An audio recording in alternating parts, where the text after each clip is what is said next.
The following audio recording has been designed for learning purposes only. Do not share, distribute, or provide any type of copies, or this audio lesson will not be made available to you. Good luck with today's lesson. Surprise. For those of us who've been freezing the past couple weeks, everything is on. What's that? Room temperature to me. Really? Oh, yeah, it's been a little cold in here lately. But I think now it's the heat's a little bit high. So a couple things.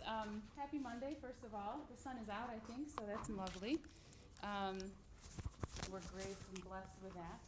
What I want to do is give me your attention for a little bit of time, and I want to go over some basics. Some of you are already at this point, but I want to make sure everyone starts off the assignment in the right way, and there's a couple of key components to getting that going.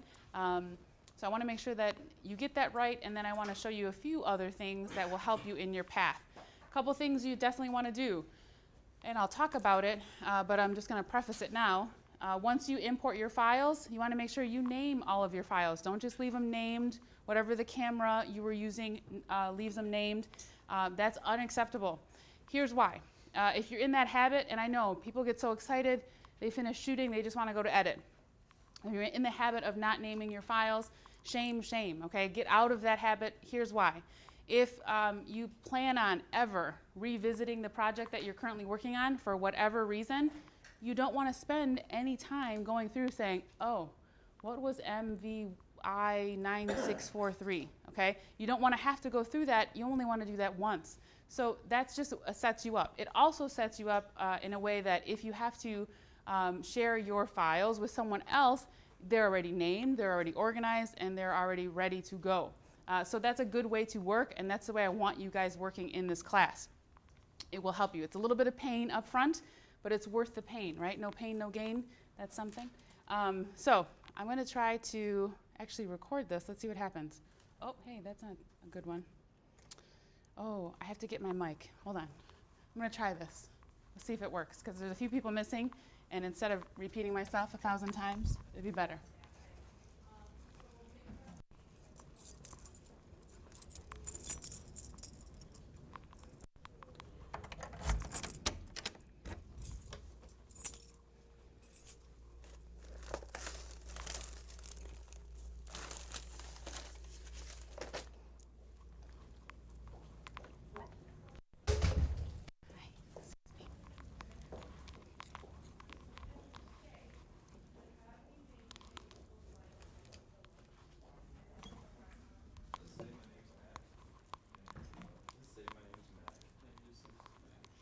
All right, let's see if this will work.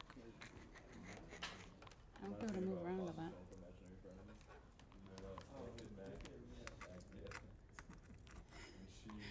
Joe, you always say the funniest things. I tell you, Joe. Okay, let me see if I can do this. I don't know if it'll record everything. Let's find out. Hold on. Maybe I can do choose region. Ooh, are you trying to record the screen? Yeah. A super easy way to use is QuickTime Player. Oh yeah, but then in Camtasia you can add like fun little things. Oh. Cool. Yeah. Yeah. I'm gonna try it to see what happens. Does this come with And the no, Oh, it doesn't. But let me see if also I can do this. See if I can get you guys. So save what you're doing if you're. I'm gonna try to make it work, but we'll find out shortly if it's not working. Let's find out. If it does cause some issues, then let's see. Let's see, maybe? I don't know. All right, if it doesn't work, then I can just record it here. But so give me a little bit of time to get you guys set up. Let's see. All right. So everyone, I think last class was able to push their files to the resources 500 share, and then we were able to put all of those files in Life is Strange, and inside that folder, all the different groups that we had. We had 3 groups, and then I listed them by directors' names, right? Director, co-director. So inside that, if you haven't already done this, and some of you have, and some of you have not, you want to make sure that you load up your student number. And remember, it's Command K, and then I'm just going to put it over here. And I'm just using 116 as a demo, but of course you'll have your own student number that you'll have, hopefully already getting familiar with. And inside that, you want to make sure that you create a new folder inside your folder with the name of the project, right? Every group chose the same story or script, which was Life is Strange, so then you can keep it that way. We can go new folder, Life is Strange, which it is kind of strange, kind of funny. And then we're going to copy all those files, okay? I'm just going to copy one because just for time's sake, but I just want to make sure that this is something that's so vital, so simple, but if you get it wrong and you don't know where your files are, you're just all over the place. So it's very important to take your time, figure out where your files are, and make sure that they're going into your student number. So I'm going to open up my Life is Strange folder, and then I'm just going to grab day one clips. That should probably be long enough for us to do our thing. And as it's doing that, I have two windows here, so I have to keep coming over and showing you guys what it looks like. So our little copy window pops up letting us know how long it will take. But while it's doing that, many of you shot several different days, so you'll have more than one folder, more than one day. While it's doing that, I'm going to open up Premiere and make sure it's on this screen here. Here we go. And then I'm going to say New Project, and I'm going to set up my project in the correct way. So again, I just saw somebody last class that had their project, they had their project in one folder, and in another folder randomly, they had all of their clips. Don't do that, okay? Set yourself up right. Take the time. You've done all this work. You don't want to just slap your files together or throw them any which way on your external drive. So think about it like this. If we go on vacation, right? What do we need when we go on vacation? What do you normally do? I'm going on vacation, what do you do? You need your phone, your wallet, What else? and your camera, That's it? Nothing else? your sunscreen.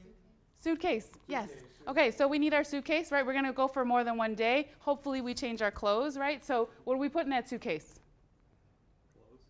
Clothes, thank you. What else? Toothbrush, okay, fantastic. Okay, all the things that we're going to need for our trip, right? So I'm saying this not to have you guys think about vacation, which would be nice, but I want you guys to think about it in a sense of your project is your suitcase, okay? Your suitcase is like your folder. So make sure you make a folder for all of your project files, everything that's going to go into that project, put it all nice and neat so that when you're ready to travel, meaning move from one station to another, whether it's home or another lab, you just grab that suitcase, that folder, and then move it to wherever you're going to be working, okay? That's one of the biggest things people have trouble with. So I'm going to name my project, and we're doing everything last name, first initial, and then, spell it right, the project name, right, which is Life is Strange, which I'll just put in here. Why is this? Because we have 3 different groups, and, spell it right, Life is a Star. We have 3 different groups, so if everyone calls their project Life is Strange, I won't know Aman's from Sherman's or anyone's, okay? So that's why it's important to make sure your file is named right, and then secondly, make sure that you put the file in the right location. So right here, you're gonna hit Browse, and then make sure it's going to your folder, in this case, on the student share. So you have to look on the left-hand side. You see there on the side, it's actually called a sidebar. It's a little gray. That 10.85.18.101, that's our server. That's where you're going to find your student number. So you have to wait for it. You just have to be patient. This is the part where it takes a few more moments than we're all waiting for. And then find your student number. Again, I'm using student 116. Click inside your folder, and then again, inside the folder that you're working on, okay? Don't just, here, done. No, you want to make sure it's right in the right spot. When I hit choose, now I've named my Premiere project the right way, and I've put it in the right spot, okay? Because Premiere, as most Adobe products, all they do is put the file where the last person put their file, okay? It doesn't know. It just shows you what last was open, okay? And where they put their files. So make sure you take that time. I can't stress it enough. So I'm gonna hit OK, and then get started. Everything opens up in my other window. Fantastic. All right, so I'm actually gonna shift gears because, of course, we're going to import those files. I think they're already done importing, but I'm gonna go into my student share. Wait for it. It's always like a few more seconds than we're willing to wait, it seems like. So just take a deep breath, kind of, I'm going to grab my clips. In this case, I just grabbed day 1 clips. I'm going to go ahead and say import, okay? Once it's done importing, make sure you Command S to save the file. Premiere could have a Monday moment and shut down on you, so make sure, especially because you guys are working on larger files and much more of them, you want to make sure that you save those files and get moving. Do you see at the very bottom right? And I don't know if you can see it. Oh, it did it so fast. Well, okay. Well, it was there. The bottom right corner, sometimes you'll see it'll say generating peak file, and that's just Premiere sort of working on bringing that file in, giving you the ability to show everything for that file, okay? So give it that moment. If you're kind of going through your files and Premiere is moving a little bit slowly, just, again, take a nice deep breath and be patient with your machine. It's still working for you, although, of course, mine did it very fast. Yours might be slower. Okay, so I'm going to actually shift gears because I had another file open here from before that I want to show you. This one. Okay.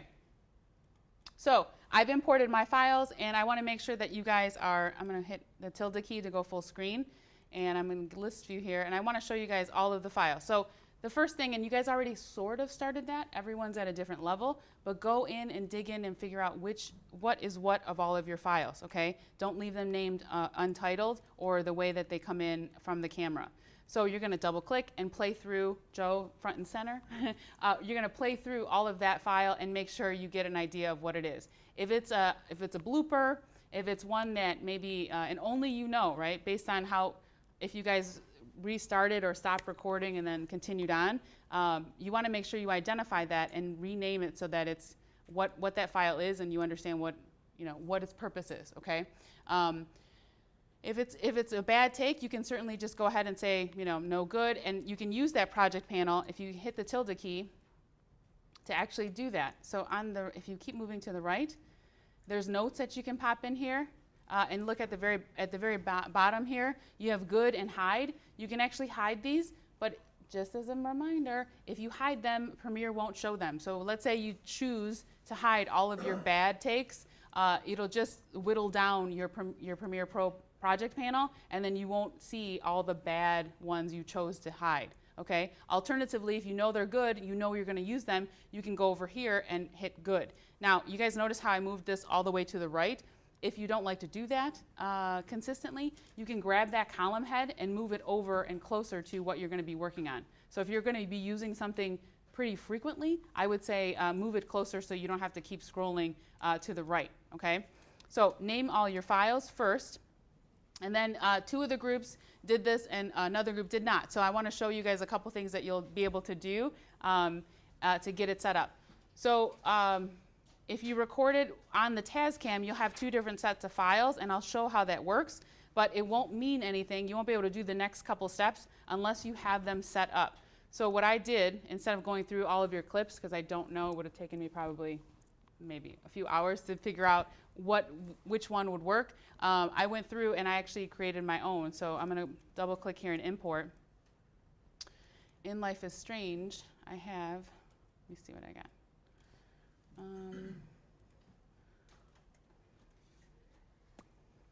I have this one and this one. So I'll show you guys what I'm talking about. Okay, remember, well, none of the groups did, but on the next assignment, we might use the class's cameras, the school's cameras, so that you guys can get a feel for a different type of camera, and then maybe get 2 angles of every shot, so you have more options to choose from. So we'll talk about that. But this week is reserved to edit. So we'll edit today, we'll edit Wednesday, and hopefully wrap it up, and then start something new come the following week, okay? So we'll hit OK here. And let me show you guys what I have in this file. I'm going to hit tilde back out. So I have 2 things happening, and we're going to try this. We'll see how it works. But I have this clip of me that I shot this morning. I took this morning in the studio, and I'm actually just reading to give you guys an idea. So what I did, here's how I set it up. I used one of the school's cameras with the internal mic, right? Most cameras' internal mic are what? Garbage. Yes, yes. They're garbage, no good, kaput, yucky, terrible. Any terrible word you want to say. So I used the school's camera with the internal mic on this one, and then secondarily, I used the Tascam with a shotgun mic plugged in, and it was on a stand just outside. Actually, you can kind of maybe see it. I think it's right, or maybe it's right here. Nope, my eyes are broken. But I'll show you guys in a second. So let me show you this. Let me play this.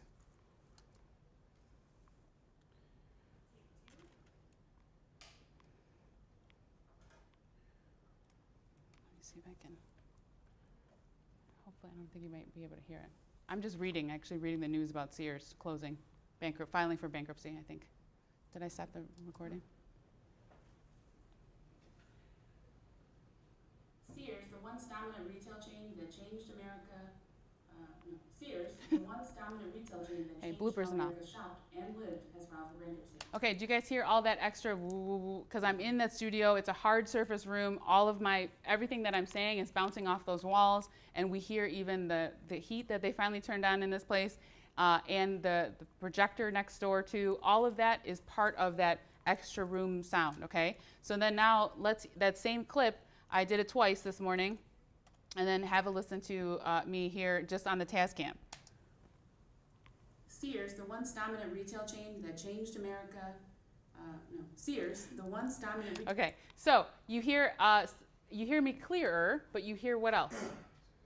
Some extra static, some extra fuzz. Okay, so this would be great, and I'll show you guys in a moment what we're going to do to minimize that hissing, that buzzing, and it's hard. We're trying. When you are at your own station with your headphones nicely covered your ears, you'll be able to pick that up so nicely. It'll be much easier. Here in the demo, it's a little harder to do because we have the projector going, the heat. There's something else that I hear too, but so we've got a lot going on. Probably my aroma diffuser as well. So we'll have a feel for all of it. So this is perfect. That emptiness. This is what we're going to use in a few moments, okay? So a couple things you can do, and we'll actually try this. Maybe Wednesday, we'll see where you guys are at, if not Monday, because this is a way that you can sync your audio and then sync your clips. So this often happens where you have two cameras running on one shot. One camera has great audio, great mic connected to the individual or the actor speaking. The other camera has crap audio, right, or scrap audio. That's just the internal mic, but we're using it in order to mix the two. So what Premiere will actually do, and I'll show you in a second, it gives you the option. You can, if you have JamSync timecode connected on both cameras, then you can sync the timecode. It's very easy. If you have a slapstick or a slate, like I had, you can create that, use that, line that up, and then visually do it that way. You can do it by endpoint. So if you know someone does like a slapstick or a clap or something, then you can use that endpoint right at that spot. Or you can let Premiere analyze the audio waveform of each, and then it pairs them up together, okay? So I'll show you guys that in a second. But first thing you have to do is know what's what. So I know that this is my, my secondary one is my audio, with the internal mic. Has filed for bankruptcy. The 132-year-old company has. Okay. It's kind of sad, really. Sears, so sad. Okay, so that's my crap audio, and my Tascam number 74 is my good audio. So I'm going to just say, I'm going to call this one take 2, internal, and then this one is take 2, shotgun. Because we're really doing it. But if it was audio then, or if it had video as well, we would set it up. So I'm just going to zoom this in a little bit. So here's the trick with this. Hence why I'm telling you guys you should definitely organize and label all of your stuff. It matters in the order that you select the items, okay? So I want to sync the audio to my good audio, my Tascam audio. So I have to click that first. So click on your good audio first, hold the shift key down or command key down, excuse me, and then grab your secondary clip, okay? So first your good audio. Then you're going to right click and say create multicam source sequence, and then this window comes up. So this is what I'm talking about. You can pop in and say in points, out points, or the time code, or you can come down at the very bottom and select audio. When you select the audio, it'll give you, you're telling Premiere that now I want you to take these two files, analyze their waveform for their audio, and then match them together, okay? If we keep going down, we can select some more things there, but we're good here. I'm gonna hit OK, and then it's gonna do a little something. but they have to be the same file. So hopefully you guys had someone saying take 2, take 3, or something, so that we need to have both cameras or the camera and the Tascam working together and being recorded at the same time so that it can process them together. If you do this and it comes back with an error, that means you have files that it cannot analyze, which almost always means you have 2 different takes, okay? So they're close but not exact, all right? So this opens up a process clips folder, and it basically takes those 2 files and puts them in a bin called process clips. And then down below, I have a little Take 2 INT multicam. If I click on this and bring this over, now I have this whole file. So if I play this now, actually it's probably from here. Sears, the once dominant retail chain that changed America, Sears. Okay, so there I am with my audio, but now matched with my Tascam audio from my shotgun mic. Okay, that's much clearer, even though there's a hiss. Okay, and I noticed this today, and it might be a 2018 thing, but I wanted to also show you that once you get, today might just be continuing to name all your files, putting a rough cut together on your sequence based on the story. And remember, I'm looking for the main editor to stay true to the script as you guys had discovered or discussed before you started shooting. And then everyone else can have a bit of fun with it, okay? So if you find like, wow, if I move these files or move it around, it tells a different story, okay? If you wanted to do that, have some fun with it. The idea is that everyone gets a chance to edit, so that there's a higher chance of, if you're using those creative muscles and building those creative muscles and skills, higher chance of you getting a job with those skills all day long, okay? So, and I tried this earlier, but it didn't work. Let me see if it works for me. No. See this here? Let me see if I can option drag it here. No. Edit clip in Adobe Audition is grayed out, meaning I can't use it. So let me work the other way. So I'm going to Command S to save. I still have this clip. Wait, where am I? My Tascam clip, it moved into my process clips. So if I grab just the Tascam audio, right, and then I'm going to actually move this over here and then bring this down. Okay, so we'll do this again, okay? So if there's any questions, I want you guys to ask me, because there's a chance that you'll get to this point, and then once you have all of your rough cut in place and it's starting to tell a story, then you're going to go back and say, all right, gosh, I got to get rid of this hiss, okay? That extra. Okay, yeah, Aaron. There's a noise reduction effect in the effects?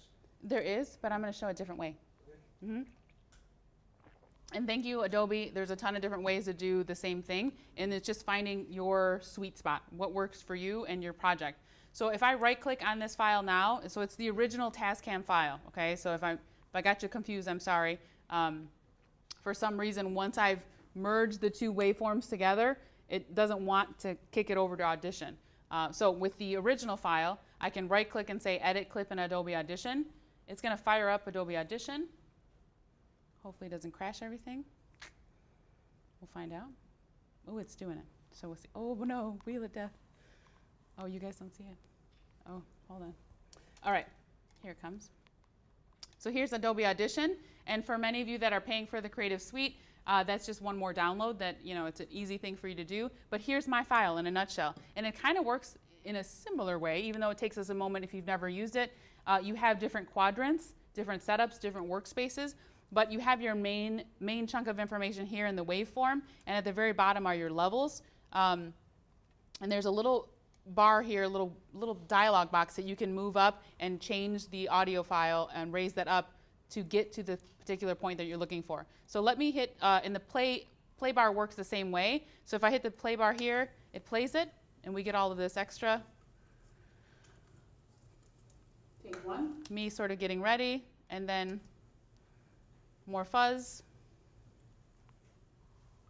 Sears, the once dominant retail chain that changed. Okay, so here's what you're looking for. At the very bottom on the levels, if you have someone speaking and you guys had, your scripts had the people speaking to each other, you want to have, this is a, rough, you want to have the person that's speaking at roughly -12. So as I play this, Sears, the once dominant retail chain that changed America, Sears, the once dominant retail chain that changed how. So I'm a little low, right? So, and I know, I mean, I'm not going to blast your guys' eardrums, but I would make it so that they're in this window of, you know, -12 and a little bit forward. If they get to 0 and they these turn red, that means you're clipping your audio. That means you're distorting your audio. So that's something you don't want to do. You want to make sure that you stay within that -12, -6 window, especially if they get really excited and you want to give them room for that excitement, okay?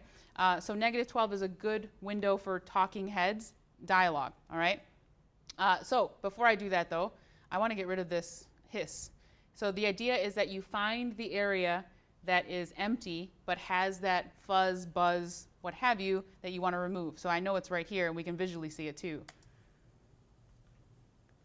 So it's just right there, that little, and every room has its own room tone, okay? So it's very important that, especially for the next one, that that whoever's recording audio, or if that's your main source of audio, you record a good minute, I know it sounds like a lot, a good minute or so of just how the room sounds, right? With everything in the room, what does it sound like? So that way you can always have that as sort of a backdrop, because nothing is ever really 100% silent. So if I hover over this and click and drag, I make a little selection of just that area. And then I'm going to go to Effects, Noise Reduction Restoration. I'm going to go to Capture Noise Print, and it just grabs that little piece. And I'm going to deselect and go back up to the Effects menu, and then Noise Reduction Restoration. Then I'm going to go to Process. So with this, it's going to bring us a little window. And then from here, it defaults to a certain number or whoever used it last. But at the very bottom, I don't know if you can tell, there's a little play button. So I can play it as is to see what it sounds like. Oops, wait, back up. Oh no, hold on. Sorry guys, I fat fingered it here. Let me go back to it. Play it, I want to go back here. Get rid of this guy. Okay. Sears, the once dominant retail chain that changed America. So now it's starting to get a little echoey. You can kind of hear it, but let me play with this. So right now I see noise reduction. It's at almost 60 and 16 decibels. Let me bring this up to 70. Oh, close, and let's see what that sounds like now. Sears, the once dominant retail chain that changed how America shopped and lived, has filed for bankruptcy. Do we hear that hissing anymore? No. So with anything that you do, any effects that you apply, whether it's the audio or color, which I'll do another demo on Wednesday to get you guys thinking about, okay, now I have all my pieces in play. I've corrected, some issues that I've had with audio. Now let's go back and make sure my, visuals look as cleanly as they can. So if I like that, so it's a dance, what you kind of feel for. I'm gonna just go ahead and hit apply. And it does its thing. Now you can tell I've got a lot less here. So let me play this hissing that was there. Now it's gone. I didn't change any of the audio levels, volume. Sears, the once dominant retail chain. Maybe I sound like too echoey though, but I'm blasting it to you guys. I have everything like 100% volume, okay? And we're listening to it over the speakers. To be clear, I'd want to make sure I put my headphones on and have a good listen to hear what's going on with that person's voice to hear them optimally. So let's say we're happy with this, okay? If I didn't like it, I could Command Z all day long and take it back to that point where the hiss is still there. But if I liked it, I can Command S to save, and then I can just minimize Audition and go back to Premiere, and then this is called round tripping. We've started our project in Premiere, we round trip to Audition, and then come back out with that file already changed. And you can kind of tell the green is a bit different. Well, I guess, wow, it doesn't look different at all on there. But you'll see, it looks like more bluish green instead of like regular green. That's an indication that you've changed that file somewhat in Adobe Audition. Lastly, let me show you this when I play it. Sears, the once dominant retail chain. So there I am, again, can't stop. You can tell that I'm only on the left-hand side. You see my waveform is only happening on the left-hand side. That's going to be for many of you that chose to do the shotgun mic with the Tascam. So it's only recording one channel audio. So to have that mirror on the other ear, we want to make sure we right-click on that, go to Audio Channels, and then in this case, I know my left has all the waveform. If I click it so that my right is also pulling from the left, we can't see it, but there's a little OK button. sorry. When I hit OK, now my files, it's going to be really loud now. Let me back it up a little bit. And Sears, the once dominant retail chain that changed America. so no more hiss, right? No. Yeah, so no more hiss. So I want you guys to go through that and make sure. But first, organize your files, create your rough cut, get your story, telling the story that you want, and then go back in and then identify, oh yeah, I hear this. It was you guys with the Blue Jay, right? You guys had like a Blue Jay? Yeah, like not attacking you guys, but in the shots all the time. So if you have something that's really a nuisance, you can go through and change that out. So what I would do, since it looked like I couldn't, once I connected those two files, once I have this file set up, let me show you what it looks like in here. Do you see it? It says take two shotgun audio, and then if I open this up, audio extracted. So once you make a change in Audition and say Command S to save and kick it back to Premiere, it'll give you a copy of your file with that change that you made. So you always have your original, which I think is fantastic. It's always to be safe, better to be safe than sorry, and make sure you have your original always intact. But this gives you that option. So if you really don't like it, or then when you put headphones on, you go, it sounds very echoey, you can go back to your original. So if I wanted to do this, again, let me just show you really quickly. I'm going to click that first one that I like, where that has the audio that I've changed, and then open up my hold Command key, and then secondary, click on that video clip, and then right-click and say Create Multi-Camera Source Sequence. What's nice about this, and like I said, we'll do a demo so you can get a feel for it, because once you connect those two cameras, let's say I had two cameras and I'm connecting them both by the waveform, then you can use this multicam sequence to then just quickly type in, no, go to camera 1, no, I go to camera 2, no, camera 1, camera 2, and you can just pick and choose really quickly what you want, and it just cuts up your sequence like you want it. I'm going to hit audio and hit OK. It's going to make one more. It's probably in there. Is it the same one? Let's see. It might be the same one. Nope. Where did it go? It's in here somewhere. Here it is. Moving a little slow. No, it should have made it work. Oh, okay. I got to do the audios here too. Sears, the once dominant retail chain that changed America. So there it is again now with the hiss removed from Audition. Okay. So questions. Crickets? Okay. So get in the habit, name your stuff, organize your files, start building your pieces if you haven't already started, and then once you're in a good spot and it's starting to tell the story that you know you shot, then go through and go, oh yeah, this was too much. Or we heard someone still say action, or we're hearing some rustling or something that we need to remove. Remember too, if you have an area like this, I think I hit this clap sticks again. So let's say you have an area that's too loud, or that it peaks right here. So it's actually okay that it peaks because it's the clap sticks. But let's say I wanted to remove that, or you've got a Blue Jay sort of killing your shot in a sense.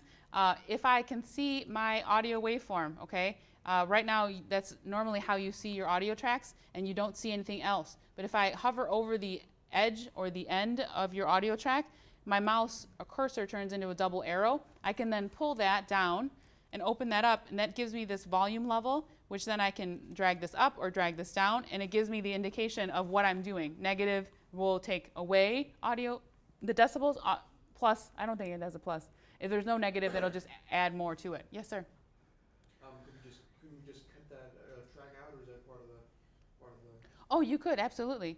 You could definitely cut that out, and so you could then say, all right, I'm going to grab the razor tool, which is C, cut that out, hit V, and then boom, delete it, right? Absolutely. But I'm going to come back twice. Let's say you needed it for some reason, but you just needed it to be lower, okay? What you could do is once that volume level is there, you can hold the Command key, and then you'll make two keyframes, one to hold it at a 0, bring this one down, another one to hold it at 0, and another one to bring it back up.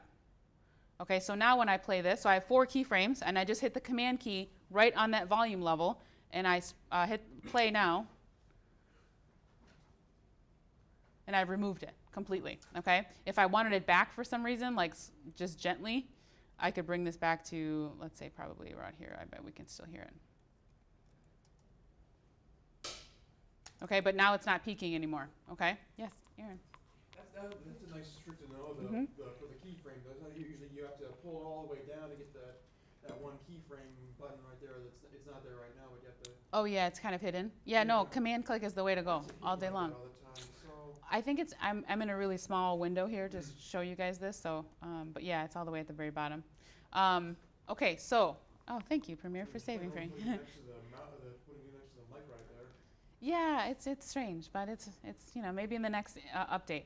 All right, guys, so, any big questions before, Sherman, you got one? Yeah. Talk to me. What if you use like the external boom mic? Would this process still work, or is it just a matter of trying to just sync it up? So, you're saying on the Tascam? Like, because we have that big like extension of boom mic, Yeah. and so would we use this process to Yeah, pull that sync up? absolutely, yeah. Yeah, because you guys recorded on the Tascam as well with the shotgun, separately on that little SD card. Yes. Yep, so you're going to do the same thing. Okay. Yeah, exactly like that. That's why I wanted to show it, because I know I had two groups that were doing that. If you just had one audio, then you'll look through it and make sure that that one audio is going great. It could be that someone, let's say their line was great, but then at the very end, before you hit cut or before you said, we're gonna cut that shot. Let's say they cleared their throat or they had a sniffle or something strange, but then they continued on. That's a perfect opportunity to use those keyframes to like get rid of that, I don't know, snort or cough or whatever, sniff. Get rid of that and then continue on. Okay. All right. So I'm gonna save and then hopefully this thing recorded, and then I'll get you guys to continue working. As I said, so this week edit, and then next week the plan is to hopefully show what we've got, and then start something new. Get new groups, get a new assignment. Oh, while I say, if you stumble upon in your travels a script that you think will be perfect for class, keep in mind weather, right? It's starting to get colder. The weather outside is frightful. If you think it'll work, let me know. Submit. Of course, I asked you guys to submit some files, submit some scripts, but if in your travels you're still sort of looking for some that work, that you think might be better, that you didn't find previously, by all means, send them to me so that I can share with the group, and then maybe that's the next one we work on, right? Just, again, we'll do a very democratic process to make sure everyone gets a say, at least gets a chance to show their files or their script that they would like to do, okay? Good? Good. All right, I'm going to stop this, hopefully, maybe. Let's see if this works. Good luck with today's lesson.